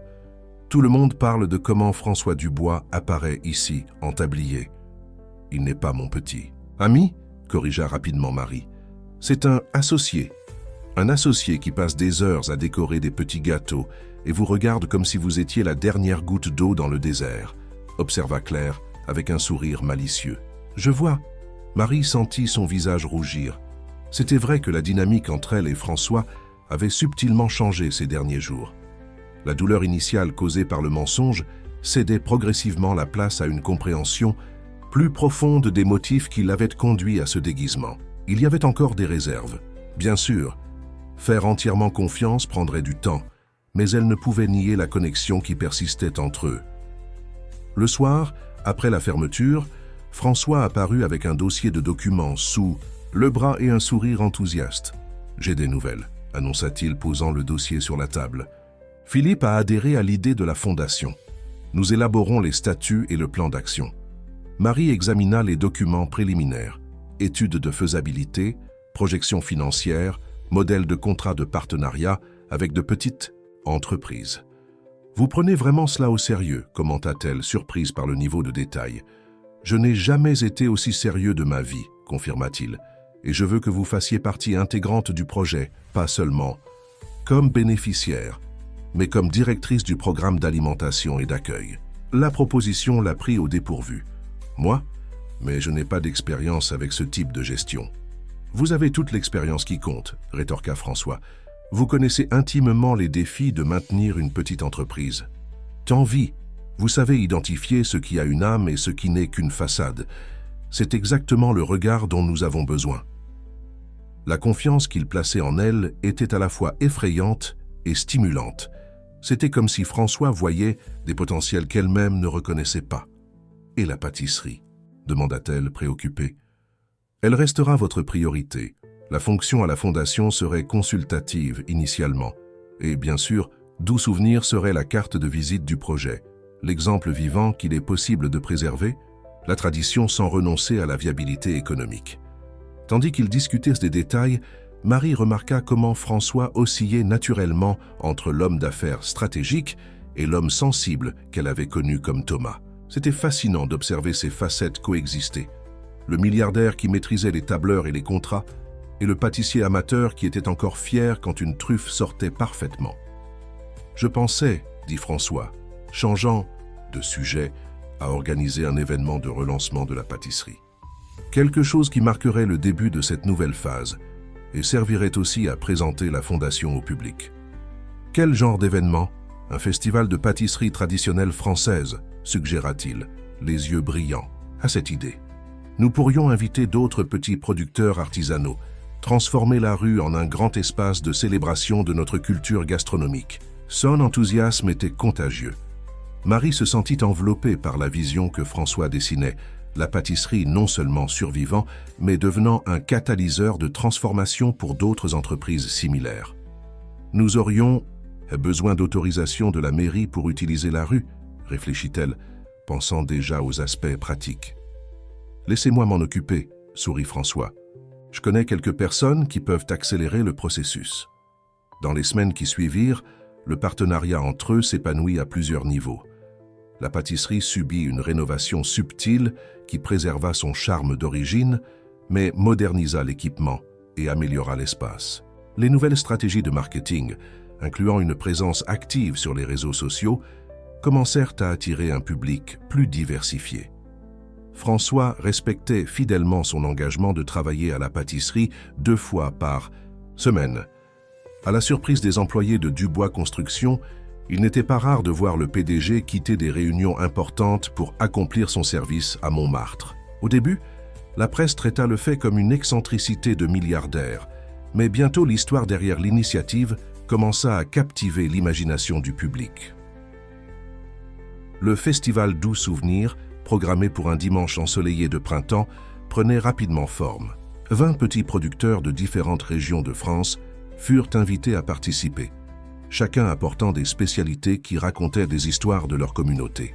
« Vous avez transformé ma petite pâtisserie en un mouvement », commenta Marie, admirative, tandis qu'il revoyait la liste des participants. « J'ai simplement donné structure à quelque chose qui existait déjà », corrigea François. « L'âme a toujours été ici, dans vos pâtisseries, dans vos histoires. » Le regard qu'ils échangèrent à ce moment transcendait le partenariat professionnel. Il y avait une reconnaissance mutuelle, une connexion que tous deux ressentaient, mais hésitaient encore à nommer. La Veille du festival fut de travail intense. Des bénévoles, beaucoup d'entre eux employés de Dubois Construction qui n'avaient jamais imaginé voir leur patron couvert de farine, aidaient à monter des stands, organiser des tables et décorer la rue avec des guirlandes colorées. Marie dirigeait la production de pâtisserie avec la précision d'un chef d'orchestre, s'assurant que chaque truffe, chaque flan et chaque gâteau soient parfaits. À la fin de la soirée, quand presque tous étaient déjà partis, François trouva Marie assise sur les marches de l'entrée de la pâtisserie, épuisée mais visiblement heureuse. « Puis-je me joindre à vous ?» demanda-t-il, tendant une tasse de thé. Elle accepta la boisson avec un sourire reconnaissant. « Merci. Pour cela et pour...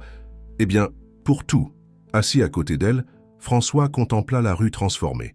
« Savez-vous ce que mon père dirait s'il voyait tout cela ? Quoi ? Que j'ai enfin compris ce qu'il a essayé de m'enseigner ? Toute sa vie, que le succès ne se mesure pas à ce qu'on accumule, mais à combien de vies on améliore en chemin. » Marie l'étudia dans la douce lueur des lampadaires. « Il serait fier de vous. »« J'espère, » répondit François, la vulnérabilité évidente dans sa voix. « Et vos parents ? Que pensent-ils de tout cela ? » Ils essaient encore de comprendre comment leur fille professeure est devenue pâtissière et est maintenant impliquée avec l'un des hommes les plus riches du pays, rit Marie. « Maman m'appelle tous les jours pour demander si ce n'est pas une sorte d'émission de télévision. »« Impliquée ?» répéta François, un sourire jouant sur ses lèvres. Marie rougit légèrement. « Vous savez ce que je veux dire. Partenaire, associé. » Seulement cela, la taquina-t-il, tenant doucement sa main. Le cœur de Marie s'accéléra à ce contact. Depuis la révélation de la véritable identité de François, ils avaient dansé autour de leurs sentiments, se concentrant sur la reconstruction de la confiance et le partenariat professionnel. Mais l'attraction entre eux, la connexion qui transcendait les explications rationnelles, demeurait comme un courant souterrain dans chaque interaction. « François, je... » Le bruit de pas qui s'approchait interrompit le moment. C'était Philippe portant quelques dossiers. « Désolé d'interrompre, » dit-il, percevant clairement qu'il était arrivé à un moment délicat. « Je voulais juste laisser les contrats. Finalisés pour que les participants les signent demain. »« Merci Philippe, » répondit François sans lâcher la main de Marie. « Des problèmes de dernière minute. Rien que nous ne puissions résoudre. La presse a confirmé sa présence en nombre. Cette histoire a capturé l'imagination du public. Le milliardaire qui redécouvre la valeur des choses simples. » Après le départ de Philippe, le moment d'intimité s'était dissipé. Marie retira doucement sa main. « Nous devrions nous reposer, » suggéra-t-elle. « Demain sera une grande journée. » François acquiesça, respectant son recul. « Vous avez raison. À demain matin. » En marchant vers sa voiture, il ressentit un mélange d'espoir et d'incertitude. Le voyage qui avait commencé comme une expérience personnelle s'était transformé en quelque chose de bien plus grand. Pas seulement la fondation qui prenait forme, mais les sentiments qui grandissaient entre lui et Marie. Le festival devait être un succès, pas seulement pour le projet en soi, mais parce qu'il représentait la matérialisation d'une vision partagée, un rêve qu'ils avaient construit ensemble à travers mensonges, révélations, douleurs et, finalement, confiance. J'ai renouvelé. Le lendemain matin, quand le soleil se leva sur Montmartre, il trouva une rue transformée.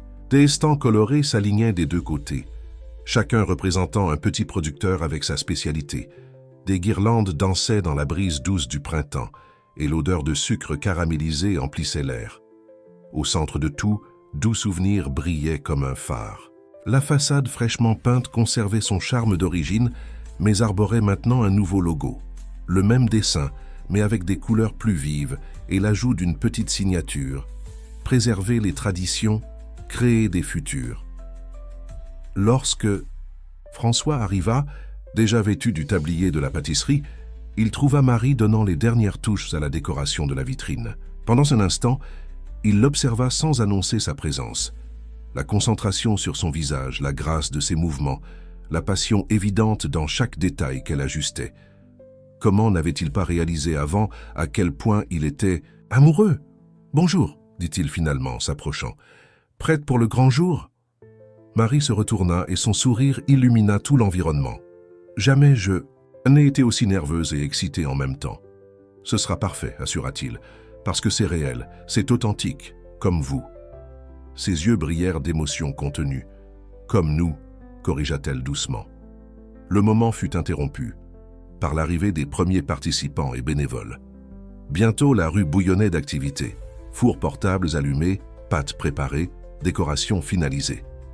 À 10 heures, avec une petite foule déjà formée à l'entrée de la rue, François et Marie se positionnèrent pour le discours d'ouverture. Côte à côte, ils représentèrent le partenariat improbable qui était né d'un déguisement et avait fleuri en quelque chose d'authentique et transformateur.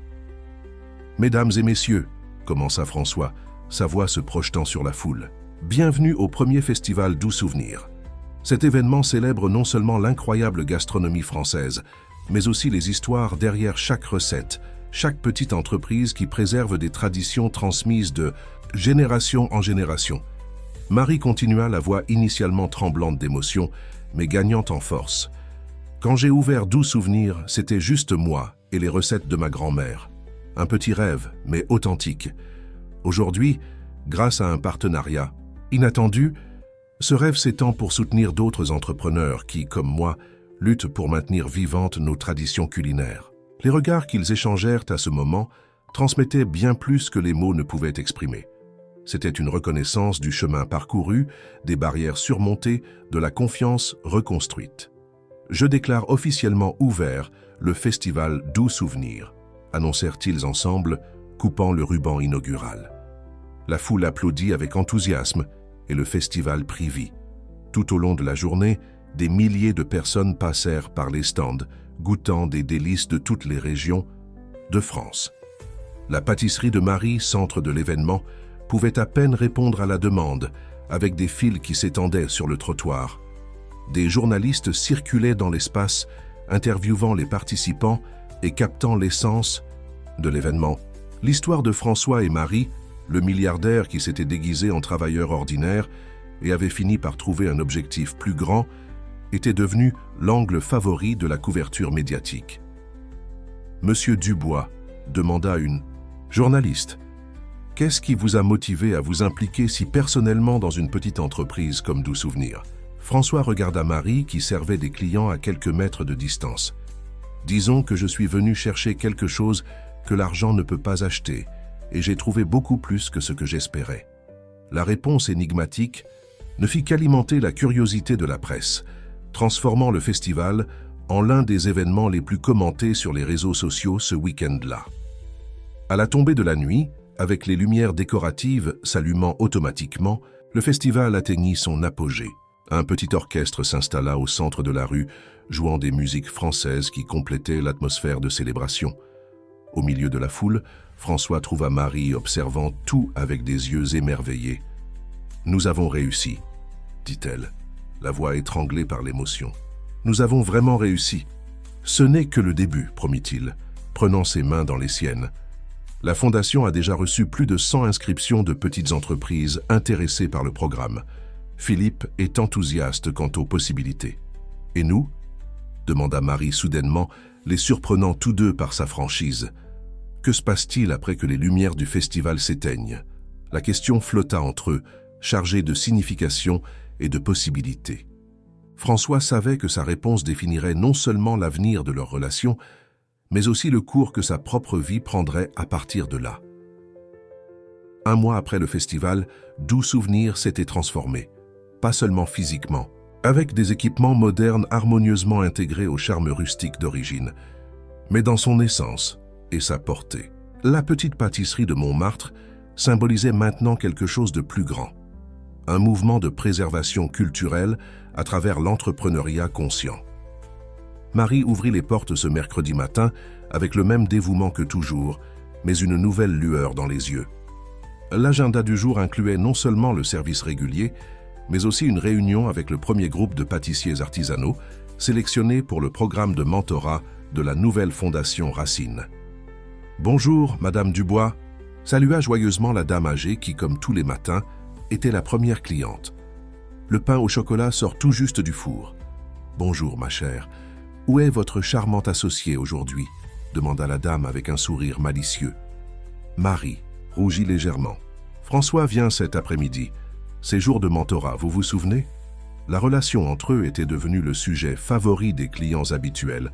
La presse avait surnommé François le milliardaire pâtissier, et l'histoire de leur rencontre, maintenant racontée ouvertement, avec tous ses rebondissements, inspirait des reportages et des publications sur les réseaux sociaux. Tout en préparant le café de Madame Dubois, Marie réfléchit à la question qu'elle avait posée à François pendant le festival 1 mois auparavant. Et nous? Sa réponse dans ce moment de vulnérabilité partagée résonnait encore dans son esprit. « Je ne sais pas exactement ce que l'avenir nous réserve, Marie, » avait-il dit, les yeux fixés dans les siens. « Mais je sais que je veux le découvrir, à vos côtés. Pas comme François Dubois ou Thomas Martin, mais simplement comme l'homme qui a trouvé son véritable but quand il est entré par cette porte. » Depuis lors, ils avaient navigué prudemment dans les eaux de cette nouvelle relation, une danse délicate entre le partenariat professionnel et les sentiments croissants qu'ils partageaient. Ils étaient sortis pour des dîners discrets, avaient partagé de longues conversations les soirs après la fermeture de la pâtisserie et avaient lentement abattu les dernières barrières de méfiance. La sonnette de la porte interrompit ses pensées. Claire arriva, suivie par 3 jeunes qui faisaient partie du programme de formation, des étudiants en gastronomie de communautés périphériques recevant des bourses intégrales et une expérience pratique dans la pâtisserie. « Bonjour, chef !» saluèrent-ils à l'unisson. Marie sourit au titre. Elle était encore surprise de réaliser comment son rôle s'était élargi. D'une pâtissière luttant seule pour maintenir les portes ouvertes, elle était devenue mentor et exemple pour d'autres entrepreneurs. La matinée se déroula à un rythme accéléré et productif. En plus du mouvement régulier de clients, 2 journalistes apparurent pour un article sur les entreprises traditionnelles qui s'étaient réinventées sans perdre leur essence. Marie accorda l'interview avec une aisance qui aurait surpris sa version d'il y a 2 mois. Près de l'heure du déjeuner, la sonnette retentit à nouveau. Marie leva les yeux, s'attendant à trouver plus de clients. Mais c'était Philippe, le vice-président de Dubois Construction et maintenant directeur exécutif de la Fondation Racine. « Bonjour Marie », salua-t-il cordialement. « François m'a demandé de vous prévenir qu'il sera un peu en retard. Réunion d'urgence avec des investisseurs étrangers. » « Un problème ?» demanda-t-elle, percevant la tension sur le visage de l'exécutif. Philippe hésita, débattant visiblement de ce qu'il devait partager. Rien qu'il ne puisse résoudre, mais cela implique une décision importante concernant l'avenir de l'entreprise. Avant qu'il ne puisse élaborer, son téléphone sonna. Après une brève conversation, Philippe prit congé rapidement, laissant Marie avec une pointe d'appréhension. À 15 heures, quand les candidats au mentorat commencèrent à arriver pour la réunion, François n'était toujours pas apparu. Marie essaya d'appeler, mais l'appel alla sur la messagerie vocale. Elle décida de commencer sans lui. Après tout, c'était aussi sa responsabilité maintenant. Dans la petite salle à l'arrière de la pâtisserie, adaptée comme espace de formation, 5 entrepreneurs de différents coins de la France attendaient avec anxiété. Il y avait une pâtissière d'Alsace, spécialisée dans les gâteaux au miel, un confiseur breton qui travaillait avec des ingrédients locaux, une jeune chef de Marseille, concentrée sur des douceurs d'origine méditerranéenne, un couple de Paris qui ressuscitait des recettes d'immigrants portugais, et un monsieur du fin fond de la Provence, gardien de recettes rurales presque oubliées. « Bienvenue à Doux Souvenirs », commença Marie, ressentant une confiance qui grandissait chaque jour. « Ceci est le premier module de notre programme de mentorat. Au cours des prochaines semaines, nous travaillerons ensemble pour renforcer vos entreprises en préservant l'authenticité qui les rend spéciales. » Tout en conduisant la présentation initiale, elle ne put s'empêcher de remarquer combien sa vie avait changé. La femme qui, des mois auparavant, envisageait la fermeture de sa petite entreprise, dirigeait maintenant une initiative qui pourrait transformer des dizaines de vies. Et tout cela parce qu'un homme riche avait décidé de se déguiser et d'implorer un emploi. La porte s'ouvrit doucement et François entra, portant encore le costume de la réunion d'entreprise.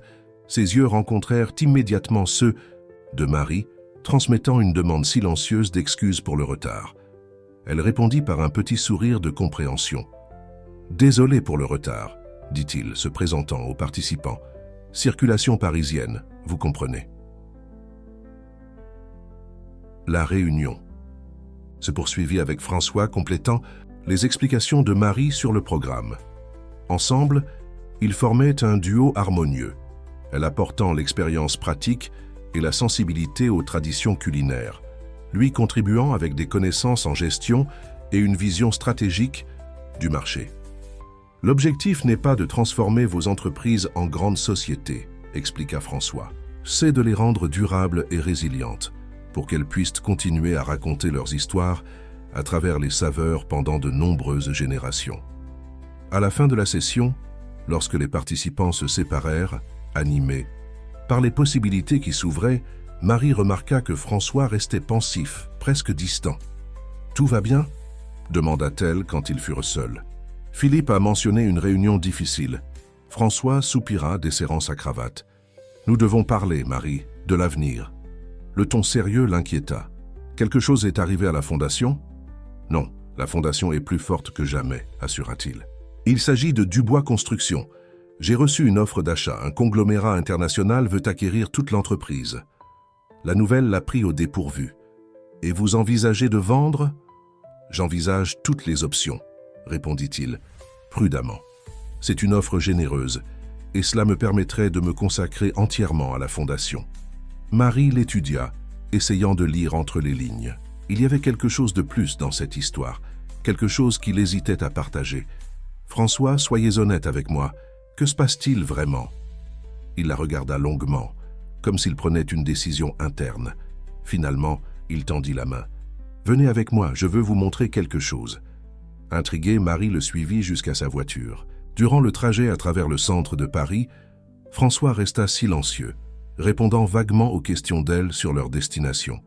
Finalement, ils se garèrent devant un vieux bâtiment au Marais, le quartier traditionnel de la ville. « Que faisons-nous ici ?» demanda Marie, observant la structure qui avait clairement connu des jours meilleurs. « Ceci, dit François avec une émotion contenue dans sa voix, était l'emplacement de l'épicerie de mes parents. » Marie regarda avec un nouveau regard. L'établissement, maintenant occupé par une petite quincaillerie. La façade décolorée préservait encore des éléments architecturaux des années 1970. « Mon père louait cet espace, » continua François. « Quand le grand supermarché a ouvert, au coin, la clientèle a considérablement diminué. Il a essayé de se réinventer, de diversifier les produits, mais n'avait pas le capital pour concurrencer. Quand il a finalement dû fermer, quelque chose s'est brisé en lui. » Marie prit sa main, ressentant la douleur qui habitait encore ce souvenir. « Le propriétaire de l'immeuble à l'époque était impitoyable, » poursuivit François. « Aucune flexibilité, aucune considération pour les années que mon père avait investies dans cet endroit. Le jour de la remise des clés, je me suis juré qu'un jour j'aurais assez de pouvoir pour que personne ne puisse faire cela à ma famille. Écho, c'est ainsi qu'a commencé votre carrière dans les affaires, » demanda doucement Marie. François acquiesça. L'ironie est que, dans le processus de construction de ce pouvoir, je suis devenu très semblable aux personnes contre lesquelles j'avais juré de lutter, jusqu'à ce que je vous trouve, vous et doux souvenirs. Ils retournèrent à la voiture, et François conduisit quelques minutes de plus, s'arrêtant finalement devant un terrain vide, entouré de palissades, portant le logo de Dubois Construction. « Et ceci, dit-il, est la raison de la réunion d'aujourd'hui. » Marie observa l'espace, confuse. « Je ne comprends pas. Le conglomérat international qui veut acheter mon entreprise a des plans spécifiques pour ce terrain, » expliqua François. « Ils veulent construire un centre commercial de luxe. Le problème est que cela signifierait exproprier des dizaines de petites entreprises dans les rues adjacentes, dont beaucoup sont traditionnelles, transmises de génération en génération. » La compréhension commença à apparaître sur le visage de Marie. « Et vous ne voulez pas en être responsable ?» »« Exactement, » confirma-t-il. « Mais refuser la vente signifie confronter mon propre conseil d'administration, qui voit l'affaire comme extrêmement lucrative. Que ferez-vous » François sourit, une lueur déterminée dans ses yeux. « J'ai un plan alternatif. Au lieu d'un centre commercial, je propose de créer un marché municipal contemporain, qui préserve et valorise les entreprises locales existantes. » « Comme doux souvenir, mais à plus grande échelle, » observa Marie, saisissant immédiatement la vision. Précisément, un espace où tradition et innovation peuvent coexister, générant de la valeur pour la communauté et de la durabilité pour les petits entrepreneurs. Son enthousiasme était contagieux. Marie se sentit enveloppée par la vision que François dessinait, une façon d'utiliser son pouvoir économique non pas pour remplacer l'ancien par le nouveau, mais pour créer des ponts entre des mondes qui normalement s'excluaient. « C'est un projet ambitieux », commenta-t-elle. « Le Conseil l'approuvera ? S'il ne l'approuve pas, je suis prêt à racheter la participation des actionnaires qui ne seraient pas d'accord, » répondit François avec détermination. « Ce projet représente tout ce que j'ai appris ces derniers mois. C'est la synthèse parfaite entre le François Dubois qui a construit un empire et le Thomas Martin qui a redécouvert la valeur des choses simples. » Ils retournèrent à la pâtisserie dans un climat d'intimité partagée. François avait ouvert non seulement ses plans d'affaires, mais aussi les blessures les plus profondes de son passé. C'était un nouveau niveau de confiance entre eux. Ce soir-là, après la fermeture, ils s'assirent à la petite table du fond, le même endroit où des mois plus tôt ils avaient à partager café et demi-vérité. Maintenant, avec toutes les cartes sur table, la connexion entre eux était presque palpable. « Il y a une question à laquelle vous n'avez jamais répondu adéquatement, » dit Marie, brisant le silence contemplatif. « Pourquoi avez-vous choisi ?»« Ma pâtisserie. Parmi tous les endroits à Paris, pourquoi êtes-vous entré ici, ce jour-là » François sourit, comme si la réponse était à la fois simple et mystérieuse. « Sincèrement, je ne sais pas l'expliquer. Je marchais sans but, observant la ville comme je ne l'avais jamais fait auparavant.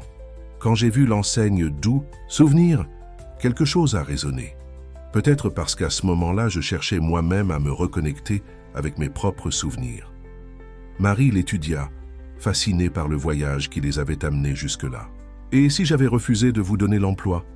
J'aurais probablement continué ma recherche ailleurs, admit-il, mais quelque chose me dit que l'univers a conspiré pour que j'entre par cette porte précise, ce jour précis. Vous croyez au destin, François Dubois ?» le taquina-t-elle avec un sourire. « Je crois aux choix qui nous ouvrent à des possibilités que nous n'imaginions même pas, » répondit-il, tenant doucement sa main, comme le choix d'un homme privilégié d'expérimenter la vie de l'autre. Côté est le choix d'une femme courageuse de donner une chance à un étranger aux mains trop douces pour un travailleur ordinaire. Le contact entre eux avait une qualité différente maintenant. Ce n'était plus seulement la connexion entre associés ou amis, mais quelque chose de plus profond, de plus significatif. « J'ai une autre proposition pour vous, » dit François, sa voix prenant une douceur sérieuse. Au-delà de la pâtisserie, de la fondation et du marché municipal, Marie sentit son cœur s'accélérer. « Je vous écoute. Je veux construire une vie ensemble, Marie. Pas comme François et son employé, ou comme associés dans une entreprise, mais comme partenaires dans tous les sens. Des personnes qui se sont trouvées à travers des circonstances improbables et ont découvert quelque chose de rare et précieux. Ce n'était pas exactement une demande de relation ou de mariage, c'était quelque chose de plus organique, plus en accord avec le voyage unique qu'ils avaient à partager. Je veux cela. »« Aussi, » répondit-elle, la voix étranglée par l'émotion, mais avec une condition. « Laquelle ? Que vous ne perdiez jamais le Thomas Martin que j'ai rencontré ce premier jour, » dit Marie serrant sa main. « L'homme qui faisait la vaisselle sans se plaindre, qui a appris à faire des truffes même en brûlant les 3 premiers lots, qui voyait la beauté dans la simplicité du quotidien. » François sourit, ses yeux brillants de promesses non dites. « Il est là, » assura-t-il, touchant sa propre poitrine, « pour rester. En fait, je pense qu'il a toujours été là, attendant simplement que quelqu'un le reconnaisse sous toutes les couches du François Dubois que le monde connaissait. » Le baiser qu'ils partagèrent alors, c'est là plus qu'une relation romantique. Il consolida un partenariat basé sur des vérités durement gagnées, sur la confiance reconstruite après la rupture, sur des visions partagées de ce que pourrait être un monde où tradition et progrès marchaient, main dans la main. 1 an plus tard, le marché central Nouvelle Mémoire ouvrit ses portes sur le terrain qui était auparavant destiné à devenir un centre commercial générique de plus. L'espace réunissait des dizaines de petits entrepreneurs traditionnels, maintenant équipés de technologies modernes et de stratégies de gestion durable. Au centre du marché, une réplique de l'ancienne épicerie des parents de François servait de musée vivant des traditions commerciales du quartier. La Fondation Racine s'était étendue à 5 régions françaises, soutenant plus de 200 petites entreprises qui préservaient savoirs et saveurs traditionnels. Le programme de mentorat, initialement axé sur les pâtisseries, englobait maintenant des restaurants, des épiceries, de l'artisanat culinaire et de l'agriculture familiale. Quant à Doux Souvenirs, il restait le cœur de tout, le laboratoire d'idées, l'exemple vivant de ce qui était possible quand la vision entrepreneuriale s'alliait au respect des traditions. Marie dirigeait toujours personnellement la production des pâtisseries, tout en supervisant le programme éducatif de la Fondation. François, quant à lui, partageait son temps entre la gestion de l'entreprise de construction. Maintenant, avec un focus renouvelé sur des projets de revitalisation urbaine qui préservaient l'identité culturelle des quartiers et ses fonctions à la pâtisserie. 2 fois par semaine, sans faute, le milliardaire pâtissier enfilait le tablier et prenait son poste derrière le comptoir, servant du café, s'occupant des clients et, occasionnellement, tentant de perfectionner sa technique de truffe. Ce n'était plus un déguisement ou une expérience temporaire, c'était une partie intégrante de qui il était devenu. Un dimanche après-midi, alors qu'ils fermèrent la pâtisserie après une journée animée, François surprit Marie avec une petite boîte en velours. « Qu'est-ce que c'est » demanda-t-elle, bien que son cœur connaisse déjà la réponse. « Un souvenir pour notre futur » répondit-il, ouvrant la boîte pour révéler une délicate bague de fiançailles, « pour que nous puissions créer nos propres doux souvenirs. » À partir de maintenant. Marie regarda de la bague à l'homme devant elle. Non plus le Thomas fictif, non plus le François distant, mais la synthèse parfaite des deux. L'homme complet qui avait émergé des couches de déguisement et d'attente. « Oui » répondit-elle simplement, le laissant glisser la bague à son doigt. « Pour nos doux souvenirs futurs. » L'étreinte qu'ils partagèrent alors contenait toutes les contradictions et harmonies de leur histoire improbable.